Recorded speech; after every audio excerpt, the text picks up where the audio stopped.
Welcome. My name is Ray Dwyer. This is Dr. Joe Dispenza's meditation and book discussion group. Tonight, we're discussing Breaking the Habit of Being Yourself, Chapter 3, Overcoming Your Body. Last week, we talked about Chapter 2, Overcoming Space, your environment. I always thought, for a while, I wondered, why did he start with energy center number 2? Instead of energy center number 1. I'm a guy, I like count 1, 2, 3 and do things in order. Why would he do number 2 first? Well, as we get into this chapter, there's one particular paragraph that he spells it out. So we'll answer that. So I thought I'd just address that funny question right to begin with. To understand this process, how you typically think equal to your body and how to form a new mind, you first need to appreciate the role your brain and its chemistry plays in your life. This is about the chemistry of your body. I know guys who I have talked about that are totally into the electromagnetic signal of the body. And when it comes to talking about the change in their body, they have a hard time understanding that the reason why it's so hard to change your body, the things you do, is because the chemistry of your body is one serious. So it's the chemistry habit in our body that makes change so challenging. Because we literally have bodies that are addicted to our routine, familiar habits, chemical habits.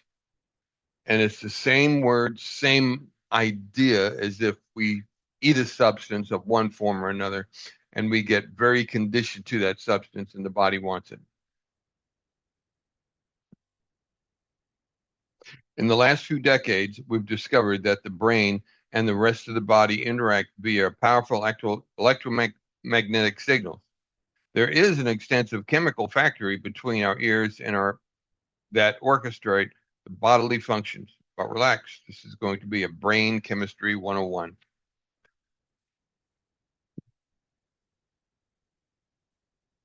Over on page 34, is that 54? 54. It talks about brain chemistry and the cell activates and how cells get hooked, get receivers for chemicals in the body. And it's easy to understand that we were born with certain receivers. But what science has developed is that those receivers and the quantity of a receiver on any particular cell is not fixed. It actually adjusts over time, over the life of the individual. So some individuals will have more receivers than others because of their life expression. So what's important about this? It's simple. We are not equal. Surprise anyone? There are some people who are going to have a lot more difficult time breaking the habit of guilt. Some people have a lot harder time breaking the habit of anger. That one's me. Some people will have a lot more harder time breaking the habit of whatever behavior, not even food chemistry, but behavioral chemistry. The chemicals that released by the brain, neurotransmitters, neuropeptides, hormones, these are all things that the body uses to regulate you. For our purposes, think of neurotransmitters as chemical messengers, primarily from the brain and mind. Now, isn't that interesting? The brain and mind. The mind is not a thing that you can weigh. The purpose of it is to primarily from the brain and mind. Neuropeptides is a chemical signaler that serves as the bridge between the brain and the body to make us feel the way we think. And hormones as a chemical related to feeling primarily in the body.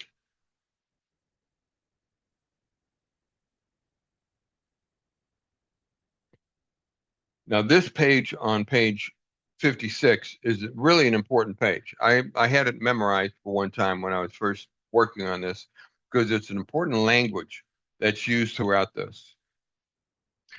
It also explains a little bit why Dr. Joe insists on calling these energy centers and not chakras.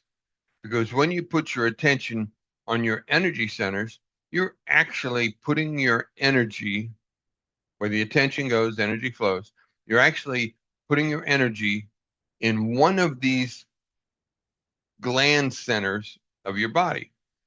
And that stimulates the neurons and electrons around that gland center, and that gland actually gets stirred and activated to some degree. Not figuratively, actually, depending on the power of the attention given it. That's why energy centers, because these are actual points in the body with neural plexes that respond to electricity and things like that. Anybody here with a strong history of calling these things chakras? When I studied them before I got to Dr. Joe, chakra was something that was a field about the body.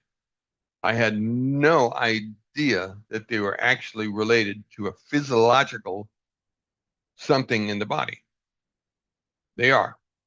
Each one of these gland centers have a neural plexus, a mini brain, as it were, to specialize in their field around that gland. So when you're doing your energy centers, sometimes you'll talk to somebody who said, "Oh, I was on my second center and I just got so much release." And what happens is that in the second center, that your digestive center is your environment center, and you had a energy bound up because of some past event. And so your biology of your digestive system was not at 100%, and it released. And it can be, depending on the case, can be expressed in different ways. First, as you start to think at few thoughts, your brain whips up some neurotransmitters. So you're trying to put away these thoughts, and your habit, your chemical addiction starts saying, "Hey, you forgot us." Isn't that something? I was a guy who just really had an attitude about the word addiction. I don't do addictions. And here I started studying this stuff and come to find out Mr. Habit of Anger was massively addicted to adrenaline junkie, man. I really was. And I had to face that. Like, oh my goodness. Well, anyway, I thought it was funny that I had this ego thing about I'm not addicted. I'm not addicted. Come to find out, I was intensely addicted to my inner emotional addiction, chemistry. Some of you might relate to that silliness. These chemicals then stimulate the release of specific neuropeptides into your bloodstream.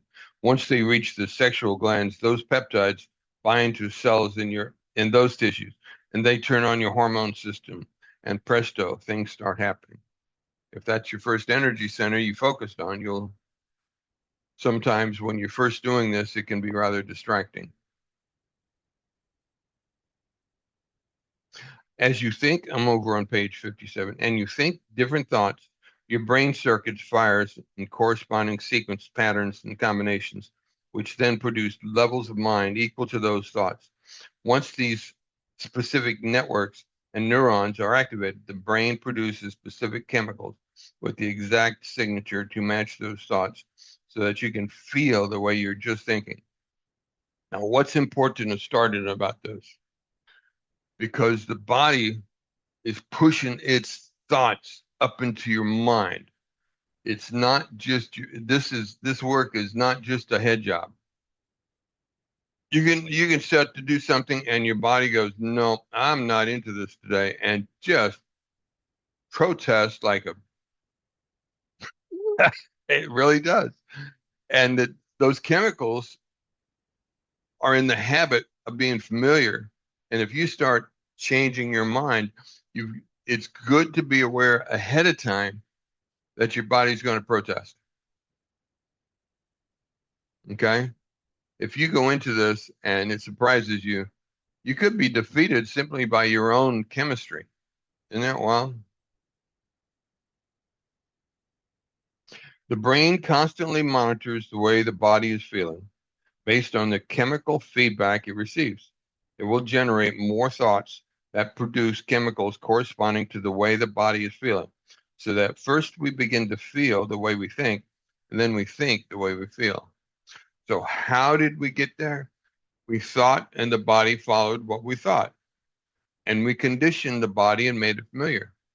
Then, when we quit thinking that, the body says, oh, this is still familiar. I'm going to keep giving the body the thought. So, we feel what we thought, and then the body stirs it. And then we think what we felt. And pretty soon you've got this body thought going, and you don't even know why you're going down the road doing something, and you get these feelings, these thoughts, and you go, where'd that come from? Well, it comes from the body rehearsing an old chemistry that it wants to refresh. I think that was amazing. When I first started working on this, that was a big deal for me. I didn't understand what I was pushing against. Okay. I'm sure I'm not the only one that pushes against old stuff and it doesn't want to go away. When the mind and the body are in unison, the end product is called a state of being. That's great when you've achieved that state of being. We could also say that the process of continuity, thinking and feeling, and feeling and thinking creates a state of being. A state of being means we have become familiar with the mental, emotional state, way of thinking, and a way of feeling. That's kind of the goal. So that the goal is that we can choose our state of being and rest in it as a theoretical starting point of the conversation. Okay, that's we want to pick that state of being and rest in it because we know we can be healthy and wealthy and wise there. And we choose to go there, and the body says, no, I'm not familiar with that. We're going to do this instead. That's what this chapter is going to talk about, is that inner resistance that tells you, no, I'm not up for that today. And so we described who we are by how we are thinking and thus being in the present moment. But then our old self says, no, I am angry. I am suffering. I am inspired. I am insecure. I am negative. So here you're trying to say, I am this future self. And your body goes, I'm not familiar with that future self. This is who I am. And all it's doing is echoing the old familiar practice. When we were in that foxhole of life, fighting for survival, it's not that we did anything wrong. Survival is a good thing, but that's where it comes from. When you try to be that new self and and your body is just resisting, all it's doing is resisting chemically. Now, what does that do for you? First of all, you understand you're not crazy. I say that because I thought I was. I just could not quiet my head. I had a terminal cancer as far as the doctor was concerned, and I was causing most of it because I was screaming, stressed out individual, and I couldn't make it stop. Now I understand why. Warning, when feelings become the means of thinking, or if we cannot think greater than how we feel, we never change. If your feelings is controlling your thinking and you haven't learned how to overcome it, you won't change because your feelings is a habit of addiction. And it's just chemicals that are familiar and they've got the body flooded. And every time it wants to rehearse, it hits those hormones, those glands that we just talked about, and floods the system. Now you got a whole set of a wave of chemistry going up the limbic system, floods the brain. The brain creates a picture that matches those chemicals and drive it back down so you got a loop going, and you didn't do nothing. You're sitting and you're driving down the road, and all of a sudden you go crazy angry. Okay, I'm talking about me. Sorry about that. And or you just whatever. And you pass somebody and they look at you funny, and all of a sudden survival just blows up in your head. I'm talking about me again. And these things, and I would say no, and I had no idea of the tools it took to change until I went through this book numerous times, again and again and again, trying to learn what is it I'm not seeing. So I'm helping you see what I didn't see. As a practical example, let's say you're driving to work this morning and you begin thinking, and well, anyway, that's kind of what I just talked about, where you're just going down the highway and somebody cuts you off, and all of a sudden the threat mechanism hits your head. And what's the worst thing that happened? He slows you down 10 seconds. Big deal. You should have left 5 minutes earlier. Traffic is like that. And it's like that every day. If it's like that every day, then nothing unusual happened. Just give yourself another 5 minutes.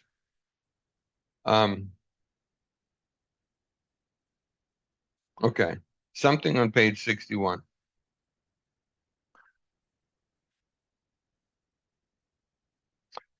At the top it says, now imagine that for more than 20 years, you practice thinking and feeling and thinking it about suffering. Me, I practiced anger for 40 years. It was my identity. I wore my anger like a sledgehammer to get what I needed done in my very male-dominated environment. And I had the biggest hammer, so I led the crew. I was a miserable boss, and I didn't know how to stop being it.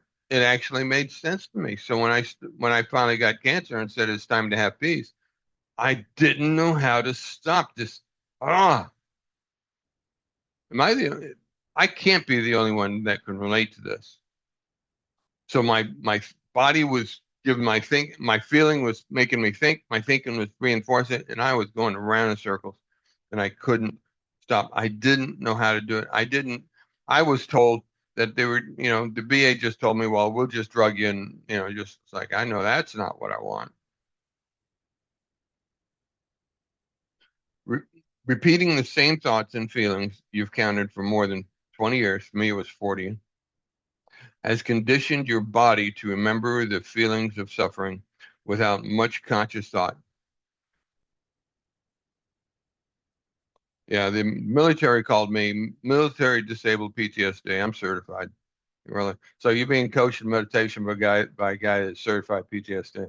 So there's your legal disabled misnomer on the bottom of the page, the little tiny print. This guy says he's crazy. Maybe we should believe him. I don't know. So anyway, we are capable of reliving the past events over and over, perhaps thousands of times in one lifetime. It's this unconscious repetition that trains the body to remember the emotional state equal to or better than the conscious mind does. When the body remembers better than the conscious mind, that is when the body is the mind. That's called habit. Yeah, that's what I live. When you have a trauma that echoes in your mind, that's what happens. Your body is remembered the shock of the moment and has driven that memory into the body mind. And every now and then the body mind finds something that triggers and it releases the chemicals of that moment and you rehearse it again.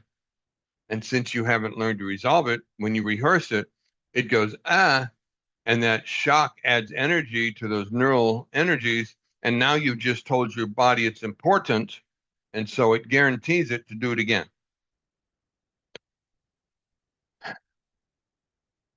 So what do?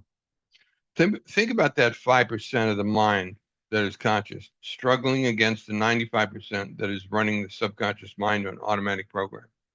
Remember first 2 weeks we talked about, Dr. Joe says, as a mature adult, we're only operating approximately 5% consciousness. Everything else is subconscious program. We know how to drive. We know how to fix our clothes. We know how to fix our food.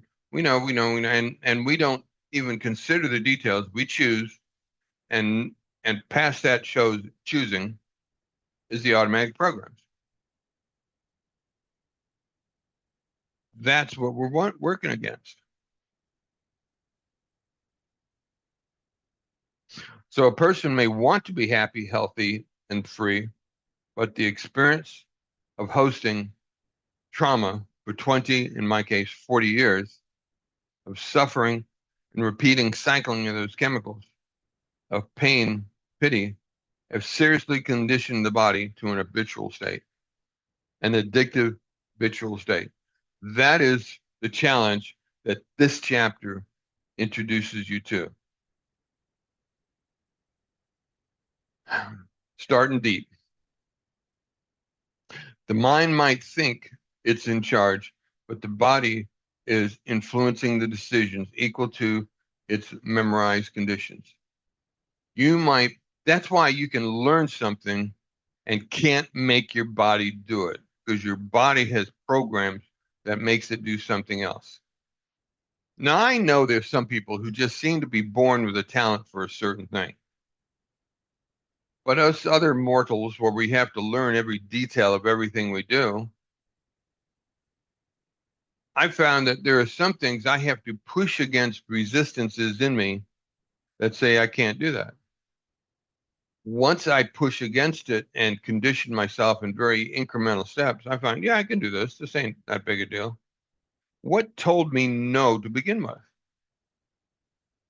You, you guys got something that tell you no sometimes out of nowhere? It's crazy. Um, no offense meant, but it's kind of crazy when here I am, a mature man, and I want to do gardening. All my life, I was told I'm not a gardener. And so, in my way of overcoming, I jumped in deep, and it's like I learned swimming. And the guy that taught me swimming is he walked me out to the end of a pier and threw me in. I can't swim. He's going to say, okay, well then let's see. And so I started kicking and screaming and splashing and stuff, and I made my way to the ladder of the pier and said, "See how far you swam from over there to there. See, you can swim. Now let's just see if we can speed it up." And so it changed the whole paradigm of swimming. Like, oh, I can swim. I just need to get more efficient at it. Right. Okay. And life is about that. I have a friend who said she can't do art. And I said, okay, let's just start. And now she does beautiful pieces. Says, oh, see, you could do art. You just needed to practice the skill of certain techniques. Oh, I can do that. It's just, and that's how it is with a lot of things. That's how it is with this meditation that Dr. Joe does. Uh, Before I started doing Dr. Joe's work, I went to other mystic places and I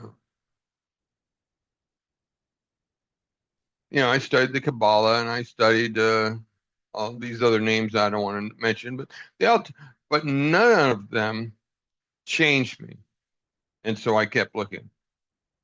And that's what I was after. I needed something to stop this nightmare that was my normal self that I'm referring to.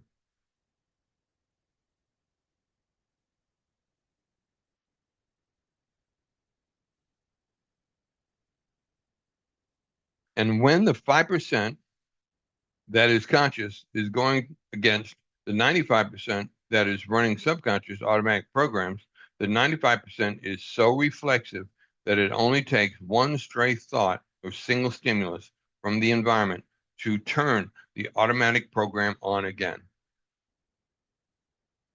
Just little things would set me off. Uh, Little things that can convince you can't. Little things will trigger your resistance programs. What we try to regain, when we try to regain, this is when the body signals the brain to begin talking us out of our conscious goals. Our internal chatter comes up with a battery of reasons why we can't. It's very reasonable why I couldn't do that. It's very reasonable I couldn't do that. I've never gardened in my life. Why should I could why should this Texas dirt, and if anybody's seen Texas dirt, it's miserable stuff. It's black clay. It's more like grease than it is dirt. And you can't grow anything in it. Well, yeah, you can. People farm all the time. You just got to know how to do it, how to prep the soil and things like that. Once again, so I learned. In this book, you will learn how to get into the subconscious and reprogram it with a new set of strategies. In effect, you have to deprogram or unwire your old thinking and feeling platforms, and then reprogram and rewire your brain and the new patterns of thinking. This is a process of admitting that you are operating on programs, and that's both good and bad. The bad part is that programs seem to have a mind of their own sometimes. The good is that it's just a program. And the reprogramming is the same method as you got the program in the first place. It's repetition. It's focused, attentive repetition. That's why I said this is not a mystical meditation set. This is a mindfulness meditation set. You are reprogramming yourself to the cellular level. That is both intimidating to me and cool. Because what I'm saying is that you can do this. This is human. You don't have to be Mr. Scientist. You don't have to be a mystic on the mountain to succeed in this. You can be a housewife, a 50-hour work, overworked man, a driven, hard-headed guy like me. There's just certain rules, like every program, like every computer. You learn the rules and you give it repetition, and you can break the habit of being yourself. If this hard-headed military PTSD whack job can do it, my God, you beautiful people can do it too. I'm telling you, it can be done. Okay, I want to stop for a minute and see if I resonated with anybody. Because that's a lot of telling you what the problem is, and we haven't quite got to the solution. Good morning, Deb. Yeah. How are you?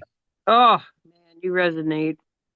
Because a couple of years ago, I kind of got to a point where my life really wasn't working anymore. Yeah, I was just in this state of non-motivation. I think I've been beat down for so long, and I just got tired of starting over or doing something and getting the same results. Mm-hmm. And so I actually self uh so I kind of felt like I had childhood PTSD. Yes, a lot of people Um can relate to that one. yeah, That's and true. it the thing is it doesn't have to be it's my parents were well, okay, so I grew up back in the 60s. Nobody talked about their feelings. And I just don't really feel like I got a lot of guidance growing up. And so you kind of felt like you were on your own. Mm-hmm. Yeah. And so I kept throughout my life, I was thinking, well, what is wrong with me? And then finally, um, I kind of got introduced to this crappy childhood fairy gal, Anna Runkle, and she does Mm-hmm. something a little different. She says to write out your fears Okay, and that was too good. I'm gonna have to make you repeat that. Did you say crappy childhood fairy? Yep, crappy childhood Mhm. fairy. You can look her up on YouTube. Okay, Yeah, that she's pretty that's a popular. new one for me. That was just too good. I had to repeat it. Okay, go ahead. I'm sorry. Yeah, and that's been so helpful for me in the last couple of years. I've been doing because she says to do it a couple times a day. So what you do is you write out fears and resentments, and then you kind of set out a release statement to God or to your higher power, and then you meditate for about 20 minutes. And so what that does, it releases those emotions, even if it temporarily, it kind of relieves them from your brain to help you.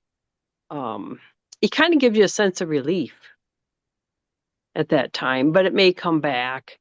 So you just keep doing the same thing over and By the over again. time we're done with this book, I will have given you a detail, not of mine, of Dr. Joe's, step-by-step instruction that will follow. It will start like what she said, but I will take that to a whole nother level of solution. Yeah, and that's Great. kind of like where I was going. It's like I think I graduated from that, so I needed something more, and um, so then I saw that I actually did this last. I started doing this last year, and then I just dropped it, with you. But then finally it was like the light bulb went on, and I figured, I'm so just sick and tired of feeling the same thoughts all all the Right. time. And so Exactly. then That's where I was. It's like, how do I well, make this stop? I know it is not non-motivation. Like you said, even sometimes I'll get this resistance. Oh, I got to go to the store again. Oh, do I really want to stop at the store? It's like, well, yeah, you need to stop at the store and get some more Yeah. product. Like, Okay. geez. But All anyway, right. I'll let other people talk if they want to talk. Yeah. Anybody else got a comment you want to go before I go from here? The name of this group is a discussion group. So I mean, when I play these things back, sometimes the discussions are the best part of the night. So yeah, your discussions really are welcome. But okay, no hands. Oh, please raise your hand because I can't. Hi. I didn't raise my hand. I'm sorry, but you're doing such a great job and you're Oh, thank you, explaining Bonnie. stuff. I mean, I read the book, I try to stay ahead. Hi everybody. But I guess when I'm listening to you, it just clicks more and it's kind of helping me to apply it more or see ways to actually apply it, make it more Yeah. practical from minute to minute than just reading it. Because you said something last week about when those thoughts come and you'll just say, "Oh, go away, get away from here." And you just made it so practical. You didn't have to Yeah. get deep and say, "Get away from me." And so I was practicing that this week. So I just want you to know that that stuff, Cool. those nuggets are very helpful. Yeah. Because you got to remember why I do that. You're talking to somebody who does this and gotten victory learning this. Why do I say, oh, just go Isa? Well, because remember, when you have an event, your brain builds neurons to record that event. If you add energy to it, it energizes those neurons. They send the body a chemical signal, and the body remembers it. That signal comes back up, and the body goes, again. The mind goes, again. So you just energized it again and told the body every time your mind says it's important, whether you think it's beautiful or horrible. Ah, you just told your mind that's important, which means your body's going to recall it and make you relive it. So when these things come up, the idea, one of the processes is to diminish the memory. As a military guy, I had some horrible memories. I was a terrible person. So a lot of those was all on me, but still they were horrible memories. And I'd get angry at my own behavior. And I just told my mind that was important. Remember it. It's like, how do I stop me telling my mind my horrible past was important to remember? One of the tools I started doing is what Bonnie just said. I started telling myself, oh, that's just a bad day. Just a bad day. And I diminish its value and diminish its value until it would just come up. What about this? I'll go away. That's just one of the many tools that I used to stop the nightmare of my PTSD. It's simple And but effective. yes, it's simply how the brain works. If you tell it it's important, it will record those neural pathways will become burned in, and the body chemistry will trigger it and say, "Oh, we got to remember this again." And you go, again. You just told it it's important, and it'll do it again and again until you start convincing your mind that it's not important. Then the body will biologically, neurologically diminish the neurons So the pathways are diminished, the chemical transfer is diminished. So you might just get some, oh yeah, I remember that, go away. And so it will become less and less of an emergency when that hits your head. That is biological and neurological science. And so it's something anybody can do to tune down that urge, that screaming in your head. I thought that was a really cool thing to learn. It was really big for me. The mind might think it's still in charge, but the body is influencing the decisions. Yes. Okay, down here. And when the 5% is conscious, is going against the 95% running the subconscious programs, the 95% is so reflexive that it only takes one stray thought or signal stimulus in the environment to turn it on. One stray thought makes your body memory. You see the color green in the body members. Oh, I remember the environment. Just an environment trigger sets chemicals off. And that chemical hits your brain. Your brain remembers the time. Totally unrelated. It could be just made up, and it releases that shock energy. And if you don't know how to tune down that shock, it'll reinforce what the body did and say, yeah, that was something to remember, and do it again.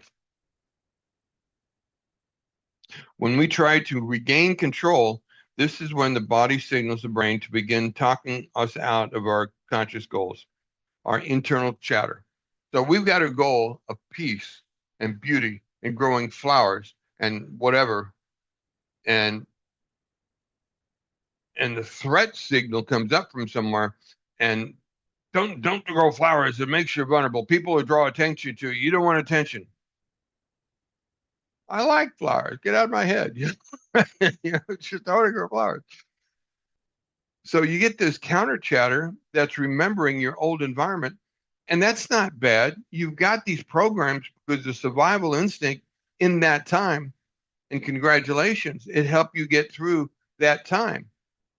The problem is that you made a habit out of it and didn't know how to tune it down. Now we're going to learn how to tune these down. And the first idea is to understand their programs. They're not real. In this book, you'll learn how to get into the subconscious and reprogram with new sets of strategies. Very, very cool.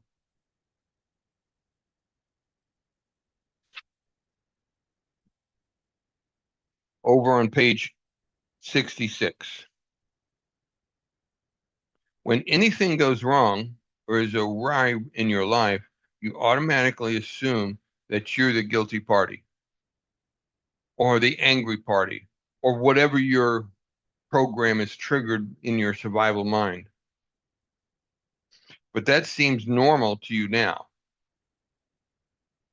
Anger was just, I was always angry. That was my normal. You know? Now, you don't even have to think about feeling guilty. You just are. I didn't have to think about anger. It was just how I got through life and made things happen. You have become unconsciously guilty most of the time. Your body has become the mind of guilt. I didn't have to do anything to be angry. I was just intense. I was a terrible person to work with. I really was. And but I got the job done, and I got it right with his exactness as I could do. I was well, anyway. The body becomes addicted to the guilt or anger for me, or any emotion in the same as it would an addictive drug. Now that is the sentence that beat me up because I had this survival ego that I don't do illicit drugs. I mean, it takes an emergency for me to take a pharmaceutical. It's just really and to say that my behavior has become an addictive behavior, that was the key inside my motivation. Like, what? I made myself an addict. Where's my ego now? And trying to change my behavior, I was literally going through anger withdrawals, screaming insecurities because I would not respond to my anger. I'd shove it and shove it and shove it, not knowing how to do the next step. Being a veteran, I'd go to the VA Medical Center here in Dallas, huge, small city of a building complex. And I'd walk around these real combat soldiers and I would feel their energy and I'd get down the hall and I am screaming in my mind threats. And I'm saying, I'm in the hospital, right? Chill out. It's just it was, I just the doctor would give me a blood pressure test. Well, your blood pressure is high, and I'm going, yeah. I'm telling you, I didn't know how to do it. I'm just telling you all that because that's where I started. This guy now who can have miraculous healings in his body started as a real whack job. And if, like I said, if I can do it, so can you. I'm just telling you these steps that I learned so that when you read this, you go, oh, Ray talked about this, and that's the process he used. I am not expecting you to do what I did. I'm expecting you to pick apart what I say and find the principles in what I used. Because my stories hopefully is different from yours. And you can go, but the principle of my change is real and it's repeatable. And those who have found their way into what understanding what I'm saying have gotten the healings that they wanted. Some of them as profound as mine. Your cells are always spying on whatever is going on in the brain. You cannot hide your thoughts from your body. If you are in idle worry, big part of your day, your body is wearing that worry. You can't hide it. That's why you do your morning meditation as practice. That's why part of your practice of morning meditation is to see how long you can keep that fresh feeling as you go out of your meditation closet, room, chair. For me, it was a chore. And I used to play a game of, can I get out of this room and go into my real life and not get worried by the stress? And then, okay, then I'd go, can I leave my house? Because I built a little energy field in my house where I felt at peace through my house. When I walked outside and get in the car, and now I'm in the competition of the road. It's just everything was a step because I have programs in me that saw threats everywhere. I know people who everywhere they go, they are guilty. We'll talk about that some more. I call that the fast track because the message goes straight up the central nervous system. When a survival triggers in your body, you can't think faster than that survival triggers. You're in survival mind before you even know what triggered it. That is not a bad thing. First of all, I thought it was, what a terrible design. So, no, that fast survival response is partly why I survived my military. Because, well, I can tell you, it's kind of pertinent. The first class of PTSD I went in, we're sitting on a long table. Across from me was a Marine, and he was a Marine in the Middle East. He spent numerous tours over there, and he was a real combat soldier. I was kind of a tech head in the military, but this was one of the guys that got in the dirt and did the ugly stuff. And he's sitting across from me. And there's like a dozen, 14 people or so in on this long table on each side and stuff. And the teacher comes in and she introduces everybody there. No one wants to be there. So the first thing I want to do is congratulate you on your PTSD. I want you to reach over the table and congratulate the other person on his PTSD. And we looked at each other like, what? Are you out of your mind? You know how crazy this has made me for the last 40 years?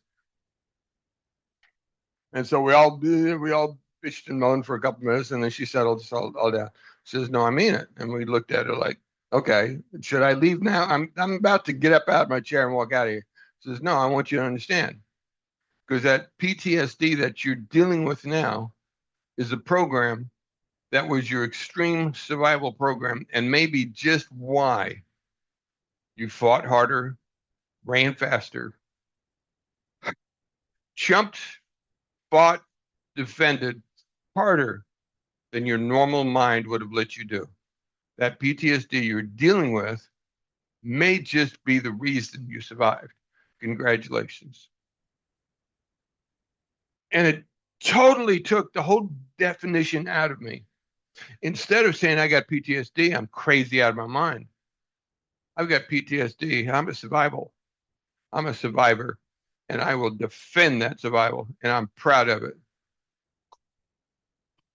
That nightmare broke, and I began my healing in that first 15 minutes, that first class. These echoes in us, this response to our survival, is part of how we were made for our good.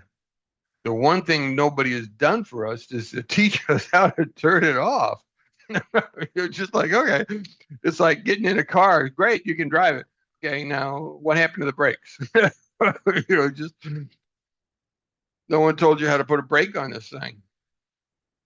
That's what this chapter is about. This chapter is about how do you put a brake on a system you were designed for your good and it's become chronic program that is now destroying your life.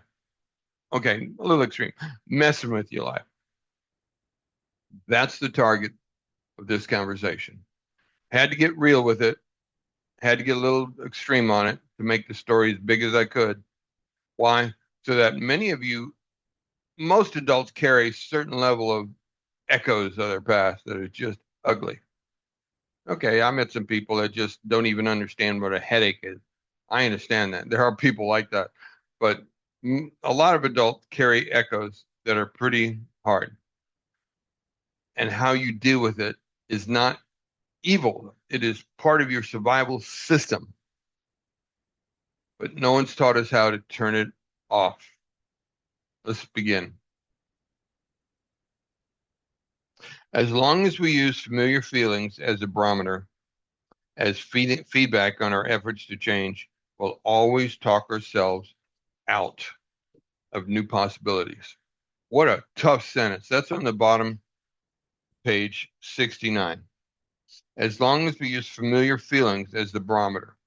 If what you're trying to fix and the feelings you use is what you're telling yourself, whether it's correct or not, you're not going to change because those feelings are defending its domain of survival. It doesn't know what reality is. It only knows what you taught it. So first thing you have to realize is that your change is a change of program. The good news is that we can become consciously aware of these tendencies. I'll deal with it with this concepts of the pages ahead. For now, I hope you can accept that to change your personality, you need to change your state of being, which is intimately connected to the feelings that you've memorized, just as negative emotions can become embedded in the operating systems of your mind. Your state of being, let's redefine that. You had an event, knowledge. You chose the event. The event went in your body. It echoed up in your mind, and you repeated it. The one idea now becomes a faith system.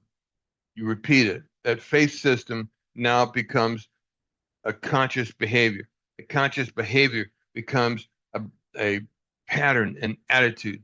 And pretty soon that attitude becomes your personality and it becomes your personal reality. And it's all because of one event that hits you so strongly that it's echoed and echoed and echoed and went from an event to an idea to a belief system to an attitude to your personality, and your personality is creating a reality. It's human.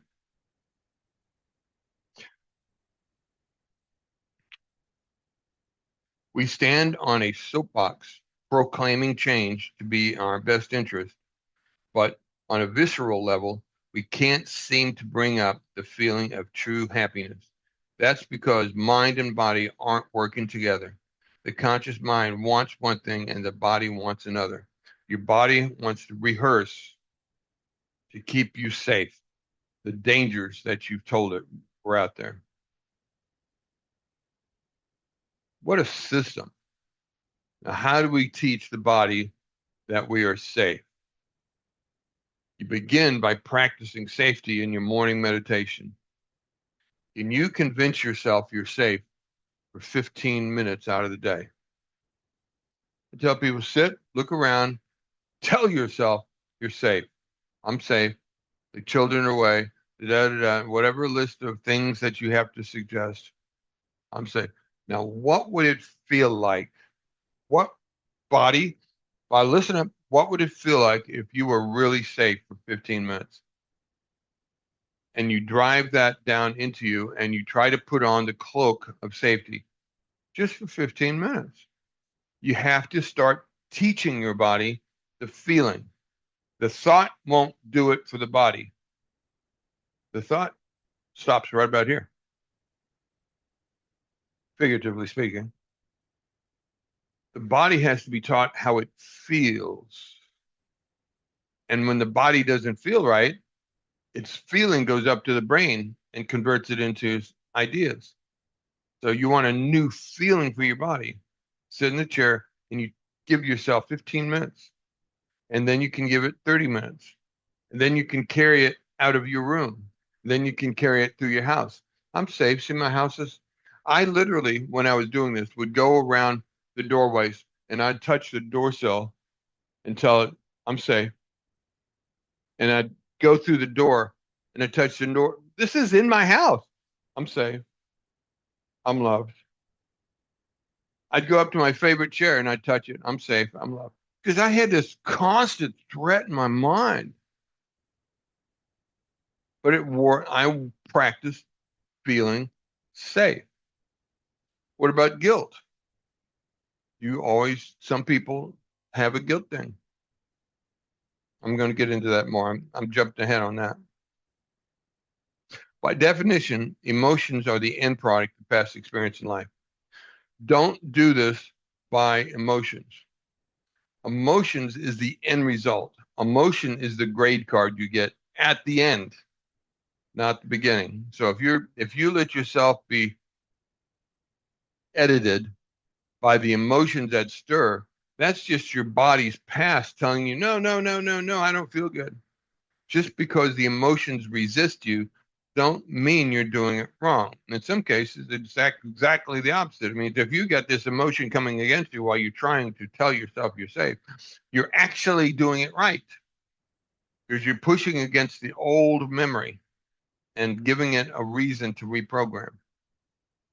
Seriously, it's counterintuitive.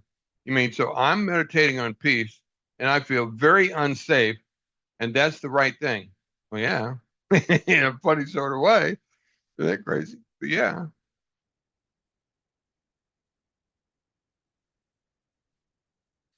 The emotions are the end product, not the goal.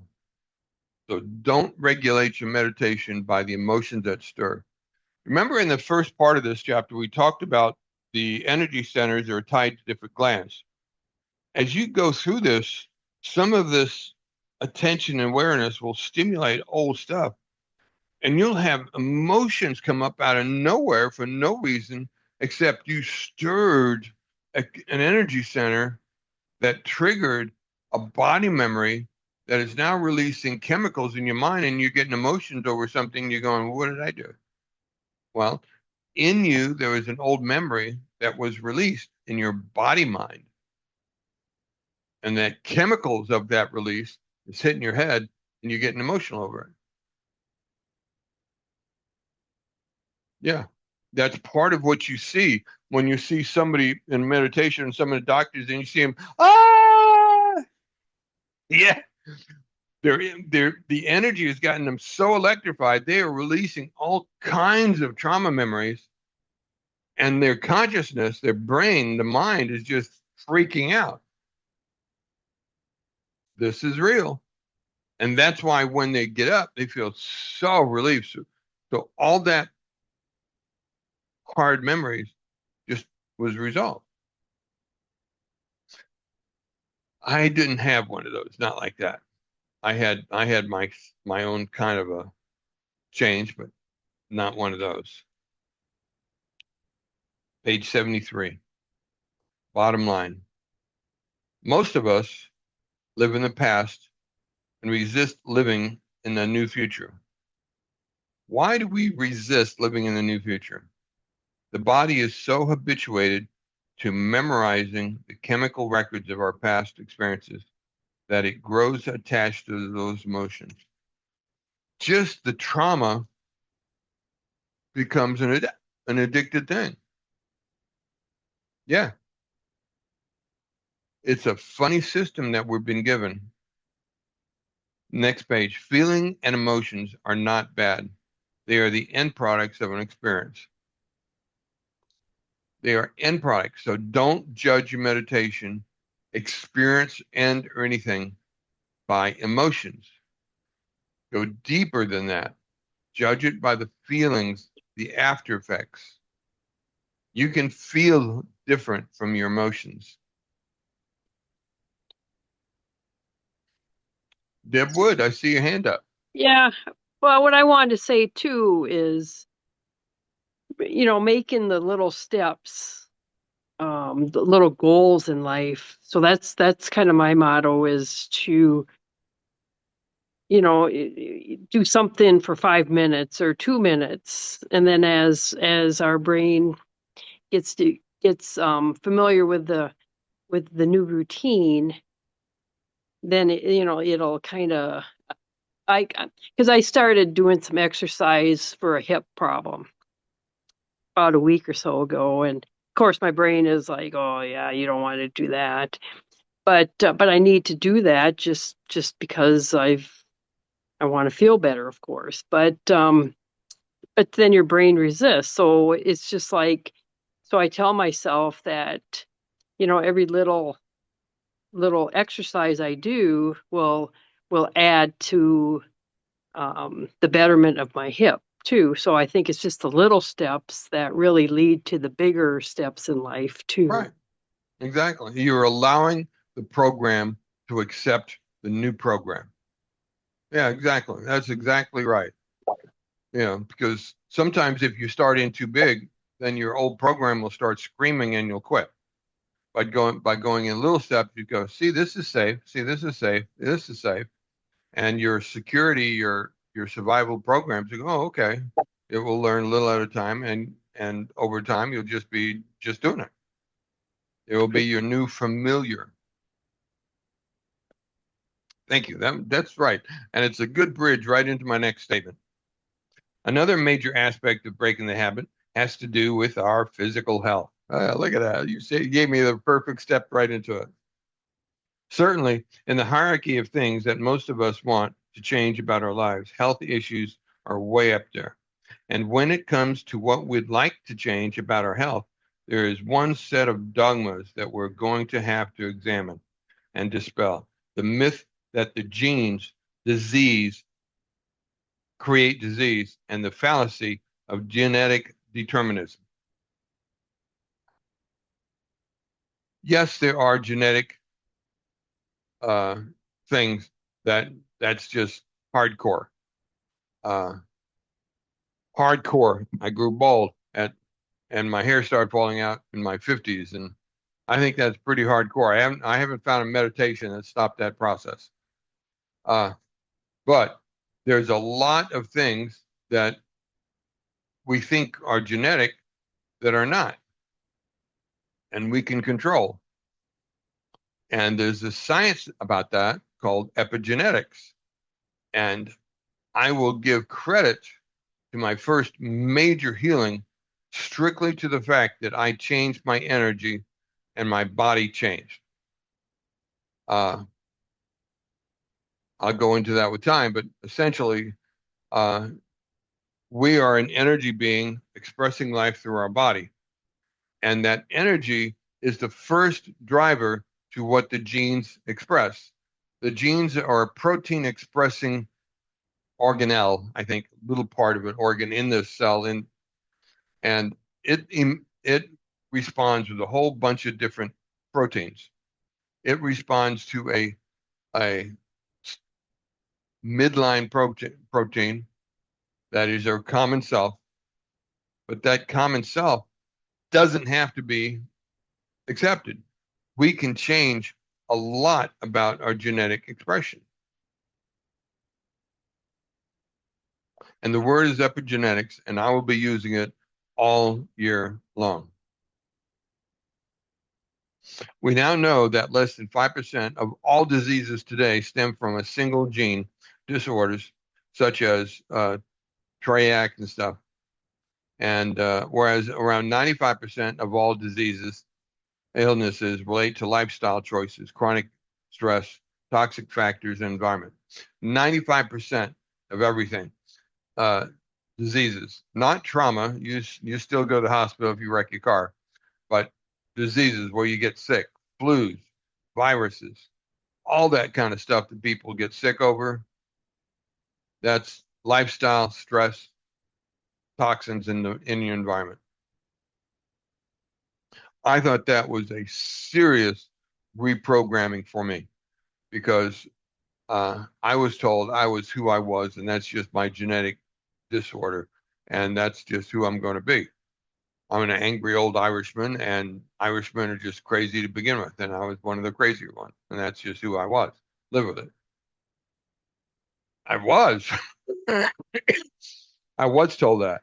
And so I didn't really expect, I thought I was going to have to be drugged to calm the terror that was in my mind.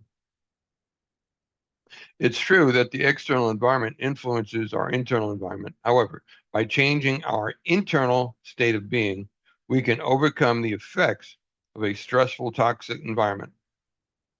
We can change who we are expressing by changing our inner energy. And that begins with learning meditation.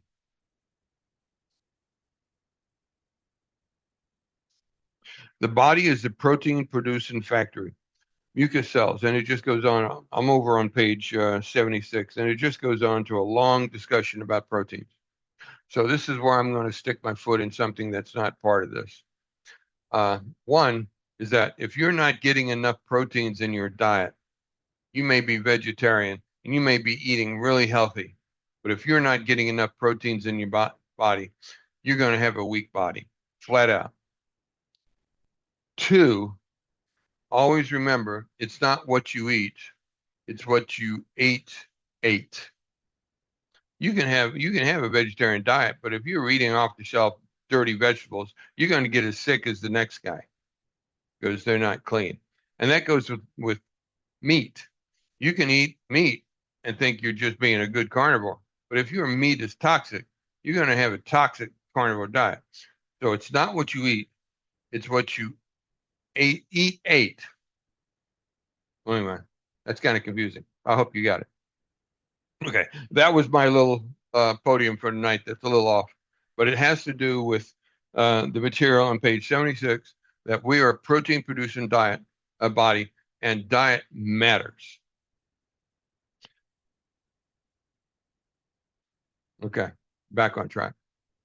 I'm about ready to ask for more questions here. One of the most active areas of research today is epigenetics, the study of how the environment controls our gene activity. Epigenetic flies in the face of conventional genetic model, which states that DNA controls all of the life and that all the gene expressions take place inside the cells. That is no longer a viable scientific model. What the chemistry of your body triggers your DNA to express what it is, and it finds a normal for that. Okay. Okay, just muted that one. And so our body has, but when you change your energy, what's in your body is second to this energy. And the negative state of that is obvious to see. You can be a real happy person, have a healthy body, and have something traumatize you, and that new energy of trauma hits you, and your body goes on stress mode that starts shutting down everything that fast. Well, if you can energetically make yourself sick that fast, well, you can energy specifically make yourself well just about that fast. Just the other way. Once you learn it, and you'll first have to learn why you can't already, and then you need to learn how to go about getting there. In fact, epigenetic changes in the DNA expression can be passed on to future generations.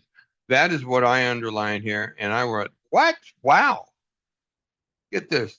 You're an adult, you're married, and you had rough childhood that we talked about that some of us have. Uh, thank you, Deb, for being honest on that sensitive subject. And you want to make sure you don't pass this tension on to your children. When you have victory here, nothing changed. Your DNA didn't change. Your DNA expression changed. Why? Because you got new energy that gave new chemistry that changes the rules of your DNA, and your DNA emits different chemistries in your body, and your body is radiating new energy, and that new energy is actually genetically passed on to the DNA tendency for your offspring. Now, how cool is that? I think that is just like shockingly cool and encouraging for young adults who just like, oh, I just had a terrible job. What can I do to not pass this on? Do this work. And you can break the habit of childhood trauma being passed on from generation to generation that we hear about all the time in the news. Did his father do it to him? Yeah. His father did it to him. Yeah. And coming to find out, it's been four generations of trauma, and this poor new young kid doesn't have a chance, society says. This says he does. If he can learn how to do this, he can break the pattern. I am the fourth generation of combat military soldiers. I had a pattern that was seriously deep, and my son joined the Marines.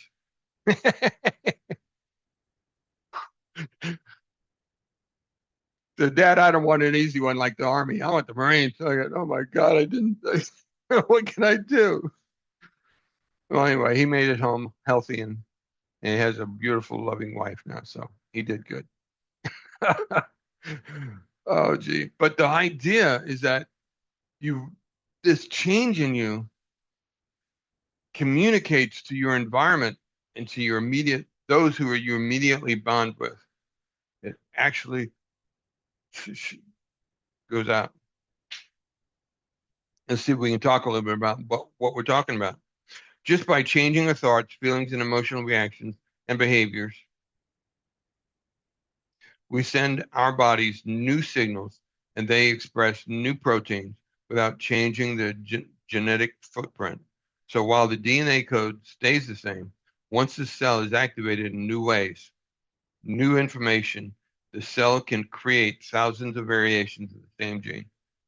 Because we change our energy, the environment of our body changes, and the DNA releases different proteins. I think that is cool as beans. We are not destined to be who we were told we would because we're genetically that. I don't know about you guys, but that was huge to me because of my past.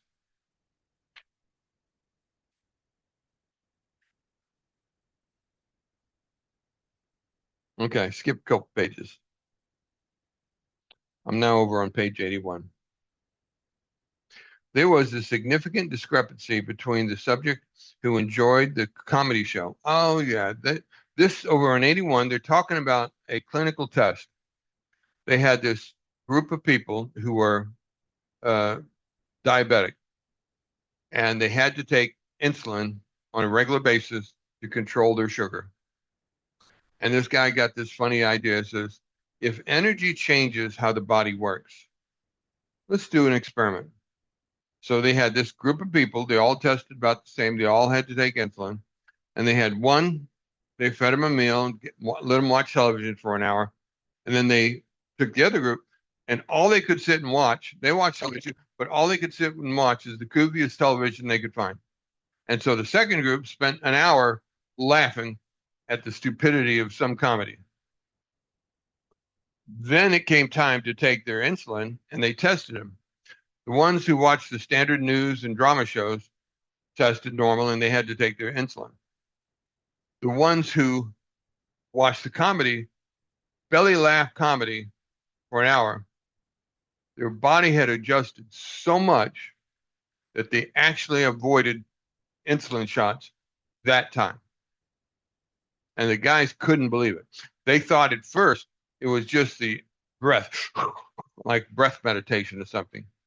And then they checked deeper and they found out, it says here, that, but the research went further. They examined the gene sequence of the jovial individuals and discovered that these diabetics had altered 23 different gene expressions. All they did was raise their energy in a happy way for 1 hour. And in that hour, 23 different gene expressions was so profound that they got to skip that meal's insulin shot.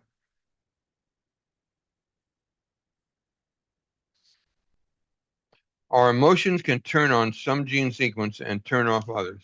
It is no longer fiction. It's scientific fact. It's a repeatable lab test. Wouldn't you rather just have laughing gas than have to take the insulin? Having me else says, "What you got? I'm going to sit gas up for a little while and get goofy for an hour, and then test, and you don't have to take the insulin shot." How cool is that? Can't live there though. But the point is that these genetic expressions, this epigenetic change of your energy, is that profound. In 1 hour, it adjusted their body so that they didn't need to take their insulin shot. Well, that's pretty amazing. Because I think too, because I have my blood pressure is higher, and of course they want to put me on more medication. So I'm wondering. I would assume that if I'm consistent on just raising my vibration, that I can lower that blood pressure too. Not maybe, definitely yes. I was I got hurt some time ago, and they rushed me to the hospital. I cut my finger. Did something dumb guys do sometimes when they're messing with. I mean, it was bleeding. We wrapped it and rubber banded it and everything, and I had to go get stitches in my finger. And it's like, oh, what you? I cut it. So anyway, I'm all stressed out. I sit down there, and my blood pressure is high as it's ever been. I said, "Well, Mr. Dwyer, you got high, but we got to report this." I said, "No, my wife was sitting where she could see me, and she started shaking her head. Ray, just let him help you." No, watch. I said, "Give me 5 minutes. 5 minutes. I'm going to sit right here. I'm not going to do anything. I'm not going to tell you anything. You go do other paperwork and come back in 5 minutes again and check it again. See what I've done." And my wife says, "You might as well let him because you'll be surprised." And so my wife who says she knows I do it. So I said, "Okay, well," and she started asking. She had to ask my wife some of the entry level stuff, where do we live, all those stuff. And I'm sitting, and I'm doing my breath. And I'm taking what I know how to draw energy in and drawing down, drop my blood pressure in 5 minutes, 25 points. Wow. So well, you don't need high blood pressure meditation. Just it's like it's like 135 or something. Just yes. Yeah, I think the doctors focus so much on that blood pressure. Oh yeah, if it's so high, It doesn't mean jack to me. Give me a little bit of time, and the lowest I pushed it down just because I got an attitude one time was 125. I think my normal is around 130, 135 and stuff like that. And in fact, well, I've been going to the VA, and the VA always stressed me out. And I was learning how to do this meditation and stuff. And so I'd always been recording like 145 plus or minus, which is, to me, that's my high. And that was my normal back then. And so I'd learned how to meditate. And this time I got to wait in the lobby. Big surprise. You had to wait when you go to the hospital. So I got to wait. And I used that waiting time to just focusing, drawing in, letting it go. Drawing in, letting it go. And I got to do that for like 10, 15 minutes. So I am like buzzing high on my meditation. I go in there and I'm like 120 or something like this. And so on my chart of my blood pressure is like this. And then there's one way down here. She looked at it like, what the hell? You got 120 blood pressure? Are you taking something? No, I just thought I'd show you that. I told you I could change it. And I just thought, well, this don't do me any good. I can't help you with this. I got to know what the real thing is. Okay. So I tell you what, at the end of this interview, and they would take my blood, and they would check me for cancer spots and things like that. At the end of this, we'll go do it again because by then I'm about normal. And so, yeah, at the end of the doctor visit and stuff, she says, okay, we're all done. Give me your arm. So it's back to 135. Says, okay, I can accept that. Nice.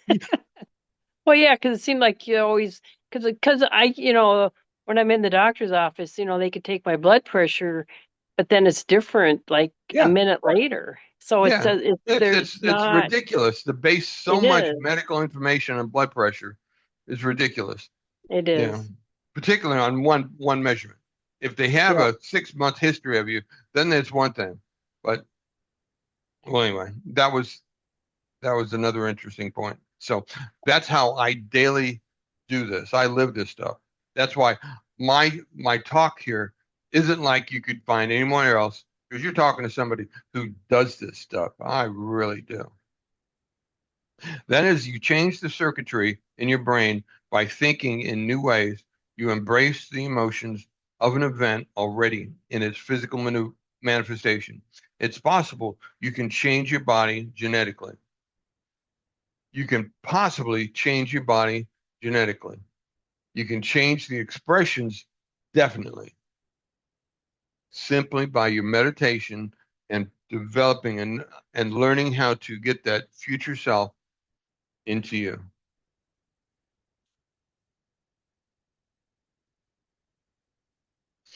When you have when you have thoughtfully rehearsed the future reality until your brain has physically changed to look like it has experienced and you have emotionally embraced a new intention so many times that your body is altered to reflect that it has had the experience. Hang on, because this is when the moment when the event finds you, and it will arrive in a way that you least expect.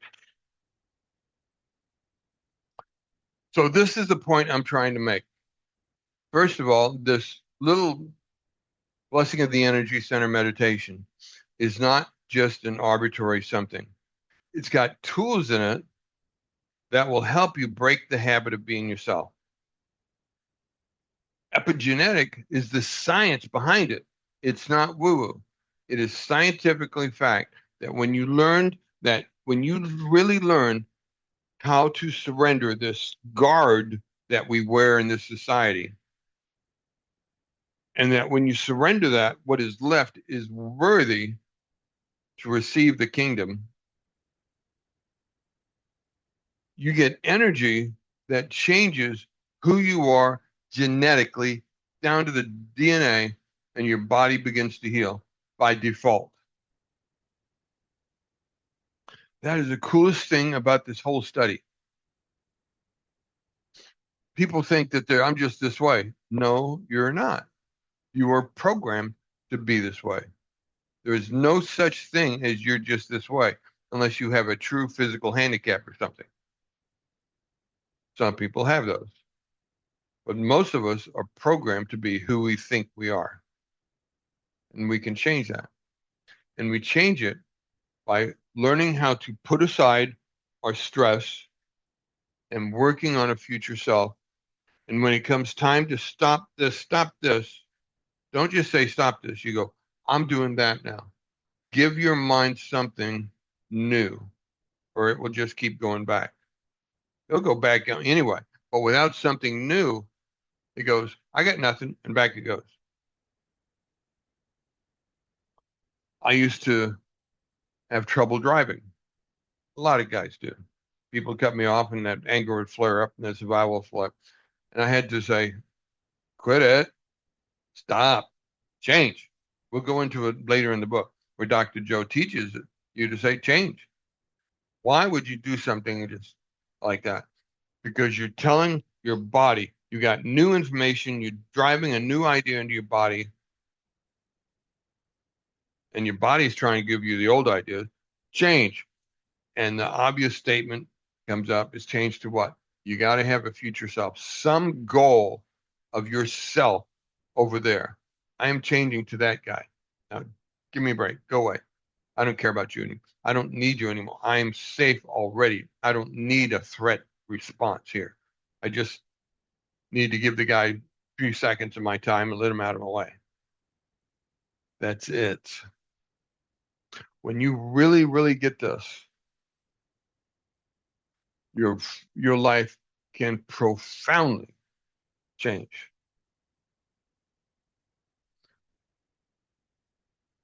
Put your attention in the space. Learn that this is an expression of you, not you. And the magic starts working its way into your consciousness. And this is science, not woo-woo mysticism.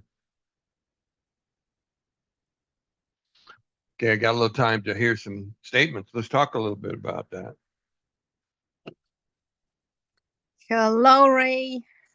Hello, Andrea and Rihanna. I don't have a virtual hand, sorry. But that's so nice to be here again. Thanks for this reading. And this last little paragraph, it kind of gets everything together, like rehearsing, right? That's a very key word, rehearsing. And so now, how can I rehearse, let's say, like a value that I want to be kind, I want to be friendly, I want to be, like, if I haven't had that in my life. Okay. So That's my a question. good, safe conversation. I go into a crowd and I feel hostile. First of all, why? Because you have a threat program working in you saying groups of people are dangerous. Just say, I'm safe, I'm safe, I'm safe, isn't going to do it because you haven't admitted honestly why you feel in danger, why you're reflexing and you feel hostile. They're just people. They're just going on their way. And you walk into a crowd and you go, ah. It's like a cat with a hair comes up. Ah. Yeah. Is it, what do they do? They go, I don't know. Yeah. Well, it's because you're carrying a program from a threat that you experienced some time ago. It could have been 20 years ago. And it just, something in the environment triggered this response in those glands. Those response drove a soup of chemicals to your brain, and your brain created a scenario of its own imagination to match the chemicals. That's the part that blew my mind. The imagery that you get from this may not have anything to do with the original trigger. All it does is it takes this soup of hormones and goes, what looks like that? And now you're dealing with an imaginary threat. Why? Because something in your past threatened you and programmed in a response to threat. How do you get rid of it? First, you start in the chair. You go get rid of it in the crowd, and you're not going to do too well because you're living it. And then you need to get rid of it in a safe place. And you start in your chair and you imagine I'm in a crowd and let that feeling come up. Let it come up. I'm not doing some reverse psychobabble on you. Let it come up because you have to identify it. You have to know who you are honestly.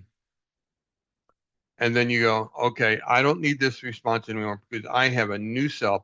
I'm this peaceful person, this confident person. I'm not afraid to talk to public people. I'm not afraid. Why? Because I am safe. This is a safe place. I don't have threats here. And you rehearse it.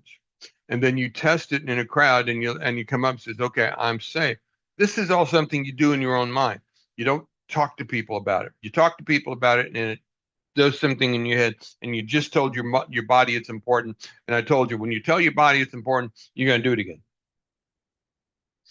The whole idea is to tell your body, this panic is no longer dangerous. It's no longer important because I'm doing this now. And it took repetition to put it in. It will take repetition to take it out. To give you an idea of what I literally did to help overcome my panic as I walked through the VA, was I'd go to the VA and these real combat soldiers who carry violence on them. I was kind of a tech head, but If you ever met a real combat veteran, they are scary energies.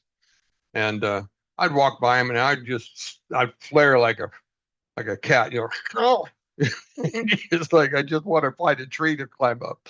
You know, I just change, and I'd start dealing with it. And I thought I got this crazy idea. I just walk up to this guy and go, "Hi, I'm Ray. How you doing? Who are you? Why are you saying hi to me?" I just felt like a miserable bum, and I needed somebody to say hi to. So, how you doing? I just thought maybe if I shook hands with somebody that I could ease the tension in me. Okay, that's good. How you doing?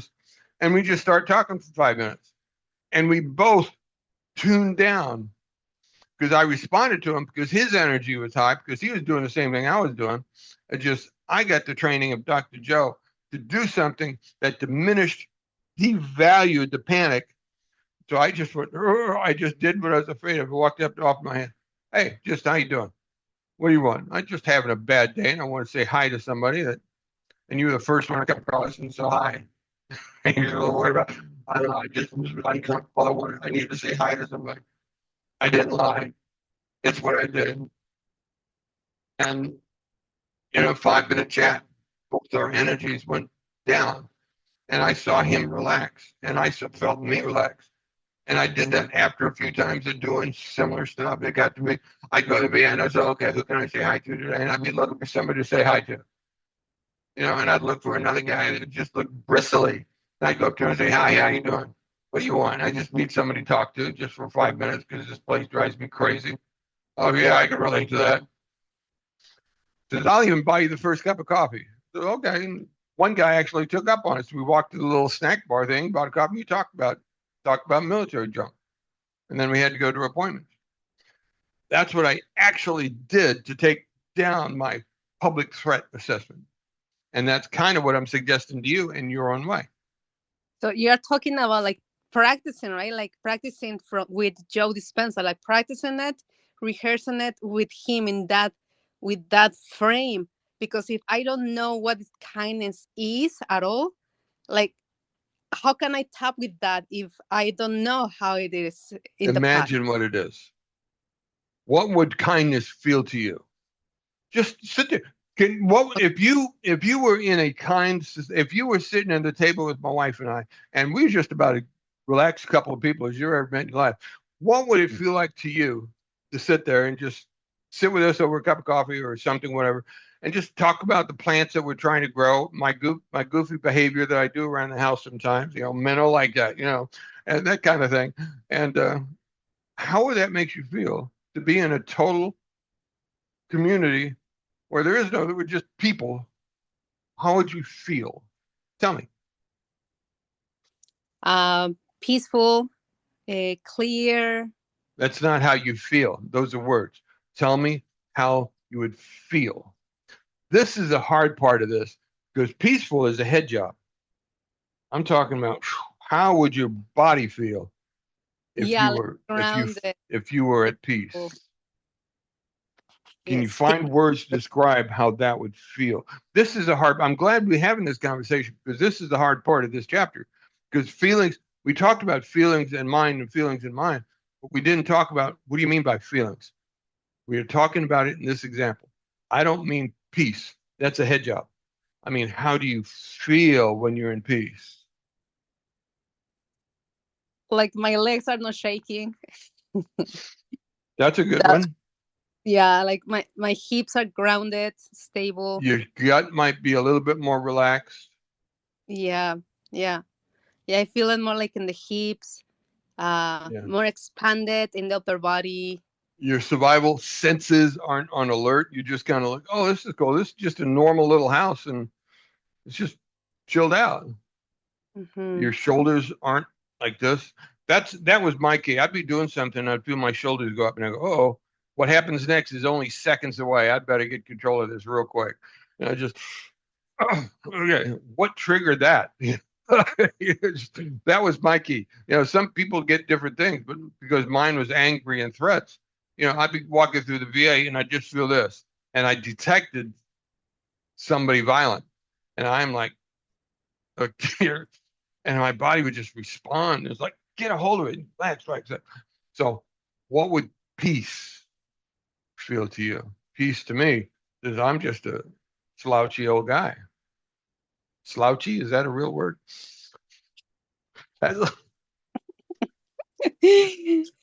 Awesome, Ray. Thank you. Okay, so you practice how it feels. So when you Like go there, physically, right? physically, I mean, just Like, not ideas, not theory. What does my body do when I'm at peace? I kind of slouch a little bit because I don't care. I'm totally at peace. I'm not performing. I'm just here. I'm present. And then that way you go into a trust and you just don't tell anybody. You just go into your little crowd that seems to bristle you. You go, okay, remember that piece. How would I put on that feeling now? And you'd have to change your mind because if your mind is sensing threats, I'm sensing, I'm putting on peace and I'm putting on that beach scene. I'm putting on that home scene. And people are walking by you and you're just standing still and you're just putting it on. That's how you practice it. mhm. Got it. Got it. Have you ever met anybody who says, I'm sorry to everything? Yeah. They have they're programmed for guilt.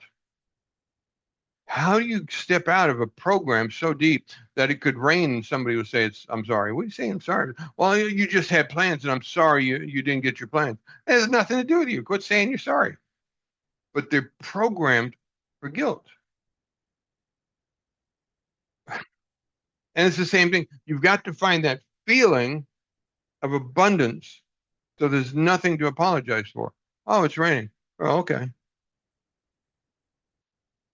Oh, there's an accident. Oh, okay. You were saying earlier surrendering in the chat, in the group chat. You said surrendering. And That is hard. We'll get that. That is because there's a million programs. Well, there's a innumerable programs in you that's going to go, uh-uh. And we're not ready to deal with that big doorway yet. oh yeah. All the ABCs and SEDs. Yeah, because we have programmed our lives not to do that, and it's going to take some work to get there.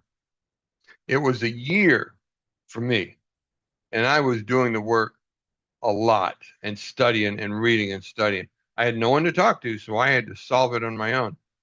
But I worked at it, and it was a year for me to find that doorway and go through it. Oh, I hated that. I'd be reading Dr. Joe's, and that word surrender would be on a page, and I just turned the page.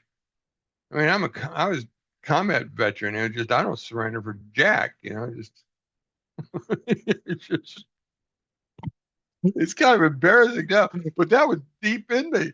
Just I'd read about surrender, like hell no. Let's see what else I can do. I will skip this. Yeah, I'll skip. Maybe I can get around it somehow. Yeah, no, it's there's a door there that has a surrender on top of it. And you don't go through that door. I can remember in my meditations, I thought I could argue with the angel, and I'd go up to the gateway to 8. It'd feel like I had 2 angels in front of me with a swords cross. You can't pass. Why? Because you haven't surrendered yet. I don't do surrender. Get out of my way. I was about as intense a person as you could find. And surrender is the gateway. That's the door. And worthiness is the receiver address. You need them both. You can go through the gate, but if you tell the angels, I'm not worthy, they go, okay. You're not worthy, so what are you doing here? He's like, ah! So I had to change the whole paradigm of who I was. And the reward was that I healed cancer. Yeah, it was worth it. I didn't know. I didn't say it. I got a teacher that pokes me when I say something wrong. I didn't heal cancer. I ended cancer. Let me tell you why I say it so profoundly. I had my profound meditation right here on the floor, changing. 2 weeks later, I went into my scheduled surgery that I had for deep melanoma cancer. They cut it open. Said, Mr. Dwyer, wake up. I was like, I'm in surgery. What are you doing? I want you to see something. They had cut my arm open because this is what, and I looked at it, and it was all gray, and tumors were hanging on it like monster eyeballs, hanging. Like, oh shit, what's that? All the tumors in this section have died. They're not healing. They're not withdrawing. They're all dead. What happened? Oh, hell, I don't know.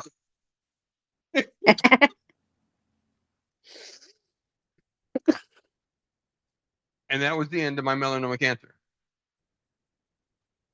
It didn't heal. It ended. Why? Because I changed who and what I was so profoundly that the cancer ended that abruptly. I live this stuff. Thank you, Adriana. Sharon, I see your hand up. Thank you for being patient. There we go. Walked off. Okay, there she is. I was about to say you probably walked off for a tea drink. What making you wait so long? No, I was I had a really interesting situation happen this past week.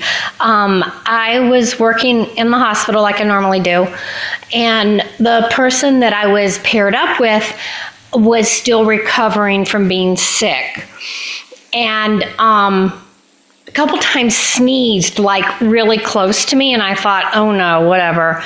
Well, Wednesday, I started, sniffling and had a couple of sneezes or whatever, but we worked overtime. And so I think I got home at 11 that night. And because I had to get back early and it was a 2-hour commute, I had to get up at 3. So I had like 4 hours sleep. So I get up at 3, I go back to work. I'm paired up with him again.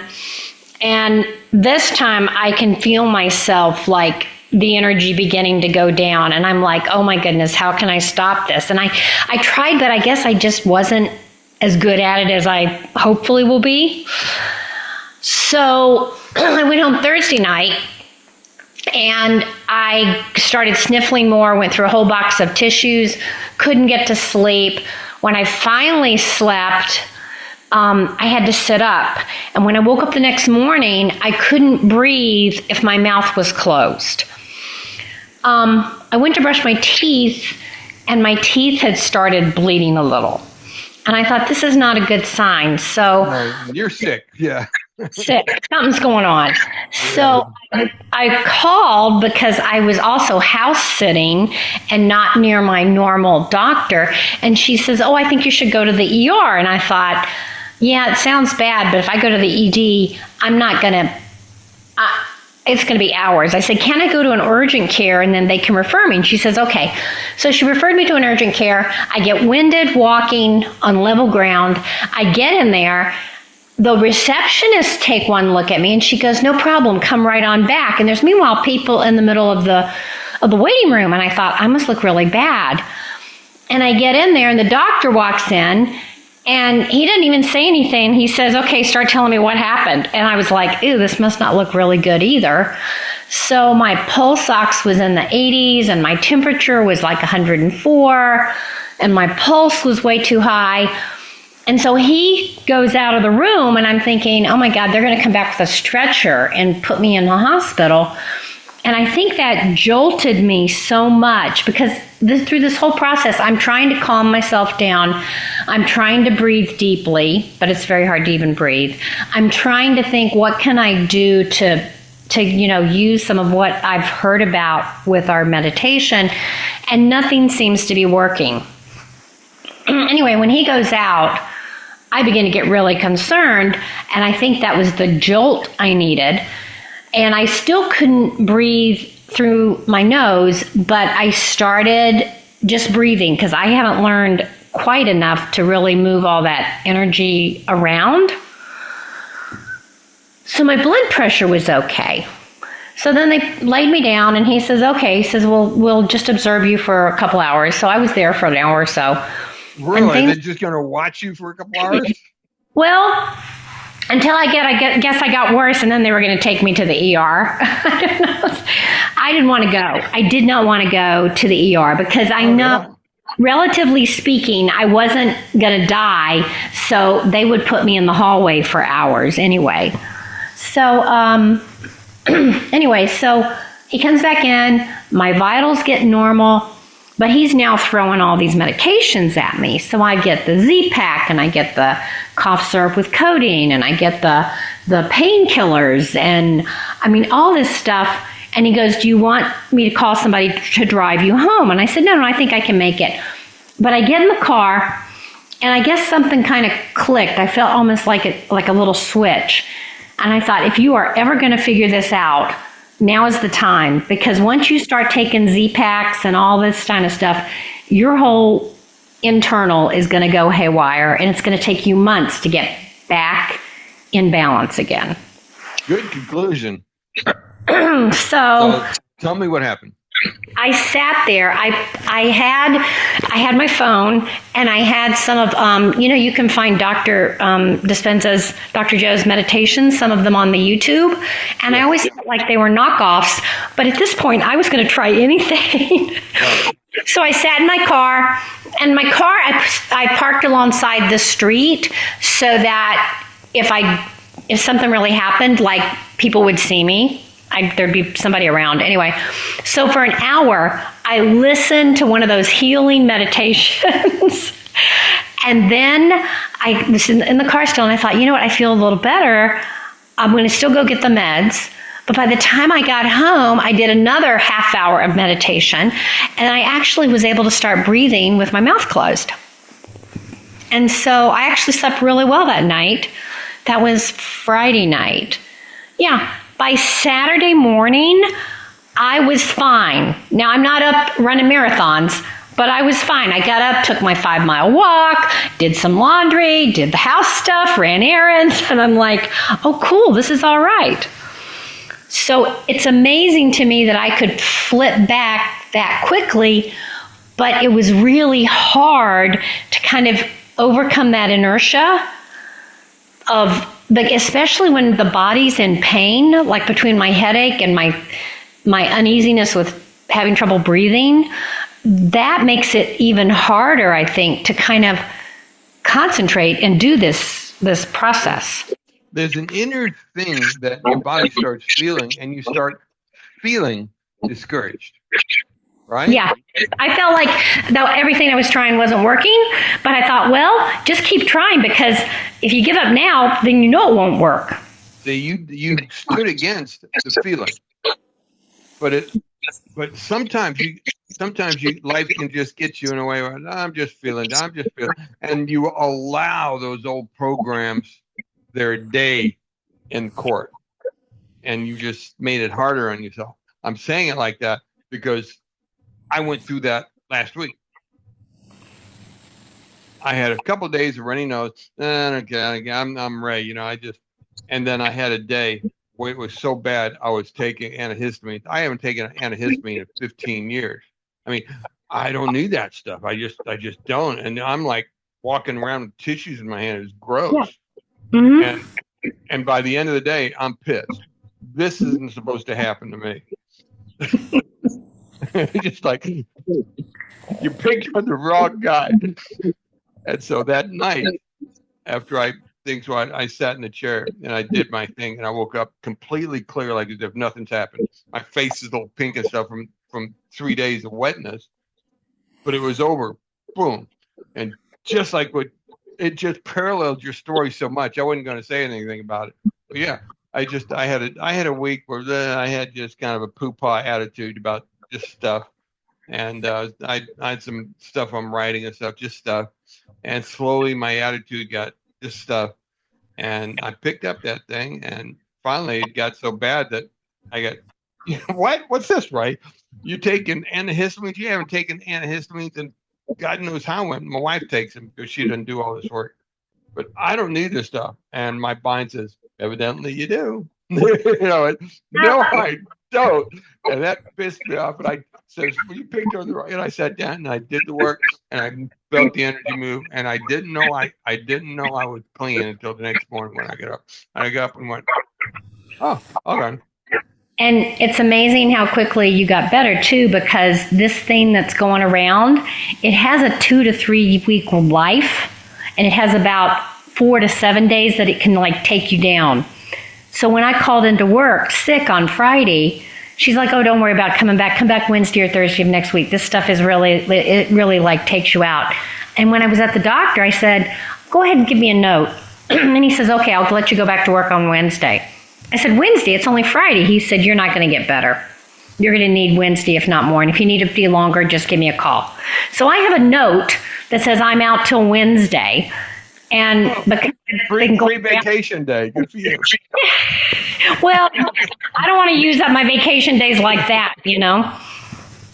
So yeah, that's, I think the reason it didn't take me out that long was because of this. Yeah, that is an example of epigenetics. You managed how to tune in, change your energy. Your body expressed a new energy. The body carries thousands of viruses all the time. You're a medical field, you know that. The body's got all the. Why does one out of nowhere go, "Okay, we're going to allow this one to blow up"? Because the energy in the body allows it. Because the energy in the body, just like you experience, you change that energy, tune in, and light up, and that virus will go dormant that fast. And in an hour, you feel like nothing happened. I know. So I'm thinking the more I practice this, the faster the response is going to be for not only should this happen again, but other things also. Exactly. Now you've got footprints in the sand on how to do it. Go there each time you have a problem. Find that place. There's your footprints, and there's that feeling that we talked about a minute ago. Find that feeling and tune into that energy, and it will find its expression. The body knows how to. Don't tell your body, "Okay, fix." Well, you might have a sore like I got here. Fix that. But just get there and let it. But yeah, you got your own footprints in the sand to follow. Congratulations. That's exactly how to tell that story. Well, thank you. That was a cool story. I like that. All right. Anybody else got something about tonight's discussion about the body? The main takeaway from the body tonight is that you're running on a program. My son, the Marine, is he's mellowed out now, but a few years back, he was a heavy weightlifter. He exercises with weights that I couldn't pick up off the ground. He picked up big stuff. And he was coaching me on how to exercise correctly and things like that. One of the things he taught me is that every serious weightlifter has muscle charts, because you pay attention to the muscles, you learn the muscles, so that when you're lifting weights, you tune into your muscles and you instruct them to lift the maximum safe strength. Even bodybuilders know the importance of programming your muscles for strength and healing. Just like here it says, in this chapter, it says, one guy exercises with his finger, another guy just thinks he's exercising with his finger. And the guy that thinks he's exercising his finger gets 10% of the muscle strength that the guy who actually did. So you gain muscle strength just by thinking it. So the bodybuilders who are lifting weights and stuff, they know that if they can tune into their muscles, they can lift up 5-10% more than they otherwise could have. And that builds muscle deeper than they otherwise would. Pretty cool. This is real.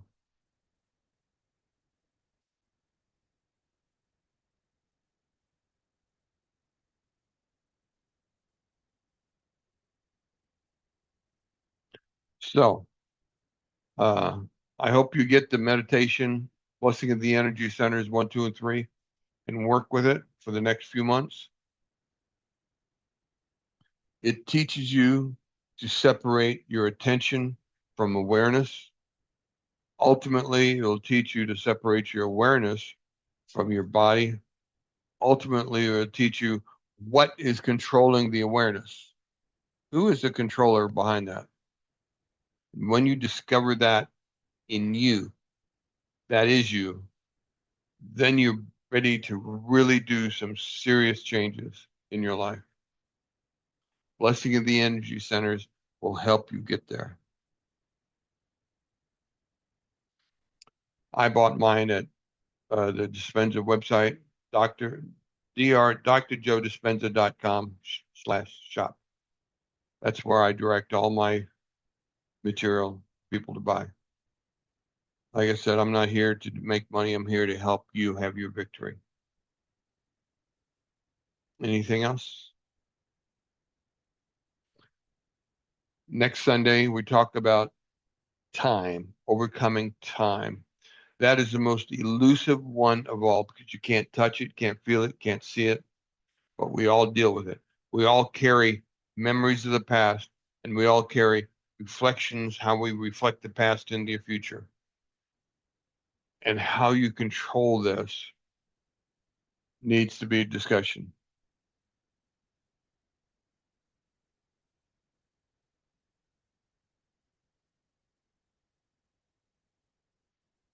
I think we're done.